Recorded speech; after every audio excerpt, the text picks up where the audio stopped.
Movie की शुरुआत में हम एक हिंजू नाम की लड़की को देखते हैं जो कि आराम से अपने बेड पे सो रही होती है। तभी अचानक से उसका कोई कम्बल नीचे की तरफ खींच लेता है जिससे उसकी नींद खुल जाती है और जब वो देखने के लिए उठती है तो कोई उसके बालों को पीछे से पकड़ के उसे वापस लेटा देता है। और असल में ये और कोई नहीं बल्कि हिंजू का पिता था। हिंजू अपने पिता को देखकर एकदम सदमे में पहुंच जाती है और फिर अपने पिता से पूछने लगते कि आप मेरे साथ ये क्या कर रहे हो, लेकिन उसका पिता उसकी बातों का कोई भी रिप्लाई नहीं देता है और हिंजू के पूरे शरीर को ऊपर से नीचे की तरफ निहारने लगता है और उसे कहने लगता है कि मेरी बेटी देखते देखते कितनी ज्यादा खूबसूरत हो चुकी है। अब हिंजू अपने पिता के मुंह से ऐसी बातें सुनकर काफी ज्यादा डर जाती है। इसके बाद हिंजू का पिता उसके बालों को छोड़कर उसके गाल को टच करने लगता है जिससे हिंजू बहुत ही ज्यादा घबरा जाती है। हिंजू अपने पिता के ऐसे बर्ताव को देखकर इतनी ज्यादा डर चुकी थी कि वो कुछ करने के लिए भी नाकाम थी और फिर उसका पिता वापस चला जाता है। इसके बाद हम अगले दिन का सीन देखते जहाँ पे हिंजू की माँ किचन में खाना बना रही थी। तभी हिंजू सोचने लगते हैं कि माँ को उस रात के बारे में बताना चाहिए कि नहीं। इसी दौरान हिंजू की बहन सोनबू भी अपने कमरे से नीचे की तरफ आ जाती है और साथ ही उसका छोटा भाई भी ब्रेकफास्ट करने के लिए नीचे आ जाता है। फिर हिंजू का पिता भी आ जाता है और वो हिंजू से एकदम नॉर्मल तरीके से बात करने लगता है और ऐसा बर्ताव करने लगता है कि जैसे कि पिछली रात कुछ हुआ भी ना हो। जिसके बाद हिंजू सोचने लगते कि कल रात तो मुझे ये बुरी नजरों से देख रहे थे। फिर हिंजू पिता से बात करे बिना अपने स्कूल चली जाती है।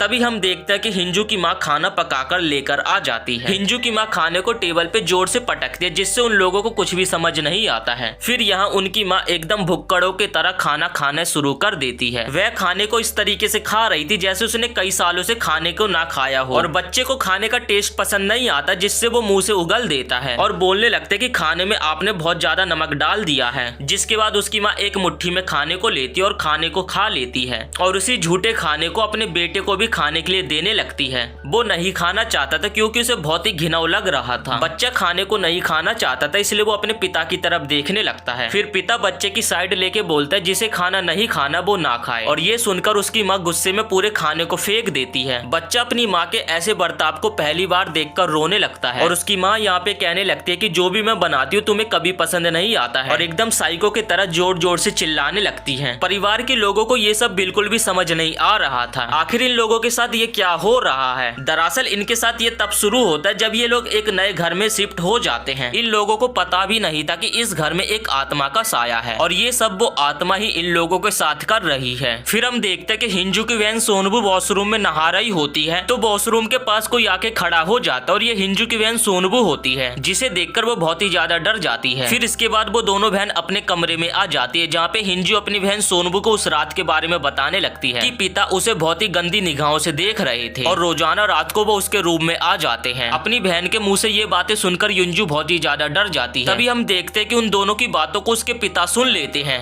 और उसका पिता उसके रूम में आ जाता है। जिसके बाद वो वहाँ से एक चाकू को उठाता है और अपनी बेटी के ऊपर हमला करने लगता है, लेकिन सोनबू अपने पिता को धक्का दे देती है जिससे वो दोनों बच के निकल जाती हैं। लेकिन अचानक से रूम से बाहर निकलते उसका पिता सामने खड़ा हो जाता है जो कि सोनबू के बालों को पकड़ के उसे उठा के फेंक देता है जिससे सोनबू बेहोश हो जाती है। अब उसका पिता युंजू को मारने के लिए आगे की तरफ बढ़ रहा था और युंजू अपने पिता से डर के मारे भाग जाती है और एक जगह पे आके छिप जाती है। उसका पिता अपने हाथों में एक हथौड़े को पकड़े हुए युंजू को ढूंढ रहा था और यहाँ हम देखते कि सोनबू जो बेहोश हो गई थी उसकी भी आंखें खुल जाती है। सोनबू आगे की तरफ बढ़ रही थी तभी उसका पिता उसके पीछे खड़ा होता है और वो सोनबू के ऊपर हथौड़े से हमला करने वाला होता तभी युंजू पीछे से जोर से चिल्ला देती है जिससे उसका पिता वहीं पे एक स्टैचू की तरह रुक जाता है और फिर हिंजू अपने पिता के सर पे एक बैट से जोर से मार देती है लेकिन उसके पिता पे कोई भी असर नहीं हो रहा था। जिसके बाद उसका पिता हथौड़े से हिंजू पे वार करता है और फिर हम देखते हैं कि इतना ज्यादा शोर शराबा सुनते हुए उसके पिता जीने से ऊपर की तरफ आ रहे थे और असली पिता को देखकर वो बहरूपिया अपने हाथ से हथौड़े को छोड़कर दूसरे रूम में चला जाता है। फिर उनका पिता ऊपर आके अपनी दोनों बेटियों को देखता जो कि उससे बहुत ही ज्यादा डर रही थी।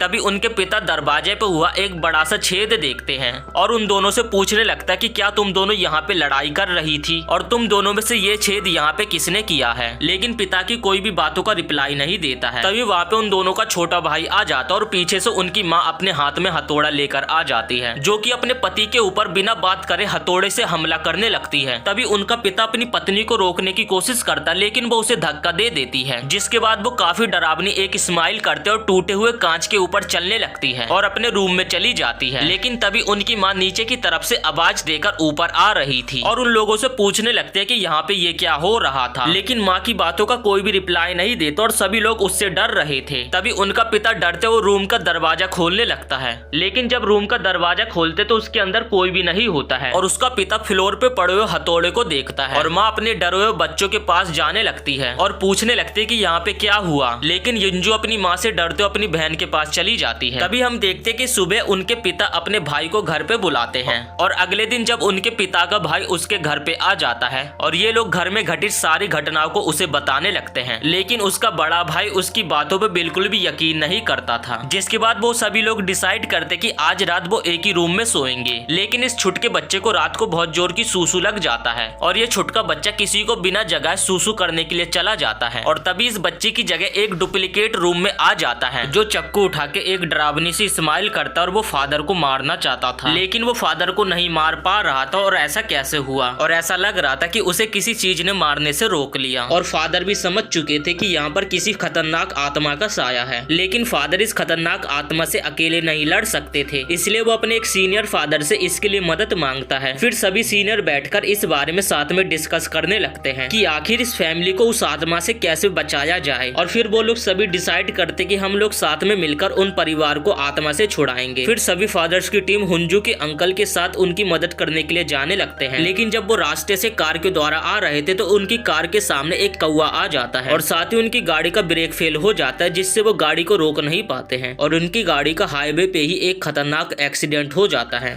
और दूसरी तरफ उनके पिता सोनबू को बेड से बांध देता है। तभी बच्चों की माँ उन्हें समझाने की कोशिश करती है कि सोनबू के शरीर में कोई आत्मा का साया नहीं है। तभी उसका हस्बैंड बोलता है कि ये हम अपने परिवार को बचाने के लिए ही कर रहे हैं। और फिर हम देखते हैं कि घर में फादर की भी एंट्री हो जाती है, जो कि अकेले ही उस हादसे में बच गया था। वो बताने लगता है कि कार एक्सीडेंट में सभी लोग मारे जा चुके और मैं अकेले ही बचा हूँ और मैं अकेले ही अब तुम्हारी मदद करने वाला हूँ। उस खतरनाक आत्मा से लड़ने में मेरी जान भी जा सकती है, लेकिन मैं तुम्हारी मदद जरूर करूंगा। फादर पहले कैंडल को जलाता है और सोनबू के ऊपर एक सच्चाई बोलने वाले पानी को छिड़क देता है। तब सोनबू चिल्लाने लगते और उसे कुछ भी समझ नहीं आ रहा था कि उसके साथ हो क्या रहा है। और उसके बाद फादर एक क्रॉस को लेता है और क्रॉस को लेकर सोनबू के सीने के ऊपर रख देता है और फिर उसे एक छड़ी से मारने लगता है। छड़ी की मार के कारण सोनबू बहुत जोर जोर से चिल्लाने लगती है। सोनबू अपने पिता से पूछने लगते है कि आखिर उसके साथ ऐसा किया क्यों जा रहा है। तभी फादर अपने भाई से पूछता है कि क्या तुम इसे आगे भी जारी रखना चाहते हो, जिसके बाद वो हाँ बोलकर अपनी बेटी के पैरों को कस के पकड़ लेता है। फिर फादर छड़ी से सोनबू को जोर जोर से मारने लगता है। तब फादर की पिटाई के कारण सोनबू बहुत जोर जोर से चिल्लाने लगती है और रोने लगती है, जिससे अपनी बेटी की ऐसी हालत देखकर पिता को भी रोना आने लगता है। लेकिन फादर अलग अलग डंडी से सोनबू को मार रहा था। इसके बाद हम देखते कि जिस कार में फादर्स की टीम इन लोगों की मदद करने के लिए आ रही थी, उस कार में ये फादर पहले ही मारा जा चुका है और इनके साथ एक आत्मा ये खेल खेल रही है, जो कि लगातार सोनबू को पीटते जा रहा था। ये सब देखकर सोनबू की माँ को बिल्कुल भी बर्दाश्त नहीं हो रहा था। इसके बाद वो फादर को पकड़ लेती है और अपने पति को ये सब रोकने के लिए बोलने लगती है, लेकिन उसका पति उसकी बात को नहीं सुनता है। तभी गुस्से में आकर वो अपने पति को बोल देती है कि तुम एक बुज़दिल और एक कायर हो, जिससे उसका पति उसके ऊपर बहुत ही ज्यादा गुस्सा हो जाता है और जाकर अपनी पत्नी का गला दबाने लगता है। लेकिन अपनी जान बचाने के लिए उसकी पत्नी अपने पति के ऊपर कांच का गिलास मार देती है। तब वो भी अपनी पत्नी को दीवार पे पटक के मार देता है, जिससे कि वो बेहोश हो जाती है। तभी वो अपने भाई की तरफ देखता है, जो कि बहुत ही बुरी तरीके से हंस रहा था। इसलिए वो शैतान पर भी हमला करता है, लेकिन शैतान उसे मार देता है। और जैसे वो शैतान हिंजू के पिता को मारने के लिए आगे बढ़ने लगता है, तभी वहाँ पे एक असली फादर आ जाते हैं और कुछ मंत्र पढ़ने लगते हैं, जिससे वो आत्मा यहाँ से चली जाती है। उसके बाद सोनबू स्टोरेज रूम की तरफ जाने लगती है, जो कि काफी ज्यादा घायल थी और अपने पिता की तरफ देखकर बोलने लगती है कि आपने मुझे इतनी बुरी तरीके से आखिर क्यों मारा। तभी फादर कपड़े को हटाकर यूनुगु के सामने एक शीशे को रख देते, जिससे उसके शरीर के अंदर मौजूद आत्मा निकल जाती है और फौरन उस आत्मा को अपने शरीर में ले लेता है। जिसके बाद वो अपने भाई को उसे मारने के लिए बोलता है और फिर वो एक टूटे क्रॉस को उठाता है, जिसे फादर की छाती पे मार देता है, जिससे फादर उस आत्मा का वहीं पे एंड हो जाता है। और यहाँ पर हमारी स्टोरी का डी एंड हो जाता है।